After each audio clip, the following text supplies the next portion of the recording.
അസ്സലാമു അലൈക്കും വറഹ്മത്തുള്ളാഹി വബറകാതുഹു. പ്രിയപ്പെട്ടവരെ, യജമാനനായ അള്ളാഹുവിൽ നിന്നും നമുക്ക് ലഭിക്കേണ്ടുന്ന വിജയവും അനുഗ്രഹവുമെല്ലാം എടുത്തു മാറ്റിക്കളയുന്ന 4 കാര്യങ്ങളുണ്ട്. അത് നമ്മുടെ ജീവിതത്തിൽ നിന്നും നാം ഒഴിവാക്കിയില്ല എങ്കിൽ നിത്യമായി നാം ഖേദത്തിലായിരിക്കും. അതോടൊപ്പം തന്നെ നമ്മുടെ ജീവിതത്തിലെ എല്ലാ വിജയവും അനുഗ്രഹവും നഷ്ടമായി പോകുമെന്നതാണ്.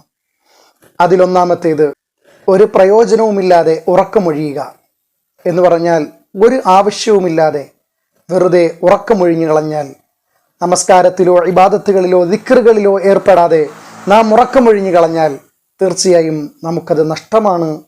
വിജയം അന്യം നിന്നു പോകാൻ അത് ഹേതുവായി തീരുമെന്നതാണ്. രണ്ടാമത്തേത്, പാപങ്ങളിൽ മുഴുകി ഉറങ്ങുക എന്നതാണ്. രാത്രിയിലോ അതല്ലാത്തപ്പോഴോ ഒക്കെ നാം പാപങ്ങൾ ചെയ്തുകൊണ്ട് ഉറങ്ങിപ്പോകുക. ഇതും നമ്മുടെ ജീവിതത്തിൽ നിന്ന് അനുഗ്രഹം, വിജയം നഷ്ടമാകാൻ കാരണമായി തീരും. മൂന്നാമത്തേത്, സുബഹ് നമസ്കാരം ഒഴിവാക്കുക. നേരത്തെ എഴുന്നേറ്റാലും ഒക്കെ നമസ്കാരത്തിൽ യാതൊരു വിധത്തിലുള്ള പരിഗണനയും നൽകാതെ പരിശുദ്ധമായ സുബഹ് നമസ്കാരത്തെ ഒഴിവാക്കിക്കൊണ്ട് ബാക്കിയുള്ള പ്രവർത്തനങ്ങളുമായി ബന്ധപ്പെടുക എന്നത് ജീവിതത്തിൽ എല്ലാ നിലയിലുള്ള അനുഗ്രഹവും വിജയവും നഷ്ടമാകാൻ കാരണമാകും. നാലാമത്തേത്, വൈകി ഉണരുക എന്നതാണ്. നബി തങ്ങൾ സല്ലല്ലാഹു അലൈഹി വസല്ലമ തങ്ങൾ പറയുകയുണ്ടായി, പ്രഭാതം വരെ കിടന്നുറങ്ങുന്നവരെ കുറിച്ച് അവരുടെ ചെവിയിൽ പിശാച് മൂത്രമൊഴിച്ചിരിക്കുന്നു എന്നാണ് മുത്തായ ഹബീബ് സല്ലല്ലാഹു അലൈഹി വസല്ലമ തങ്ങൾ പഠിപ്പിച്ചത്.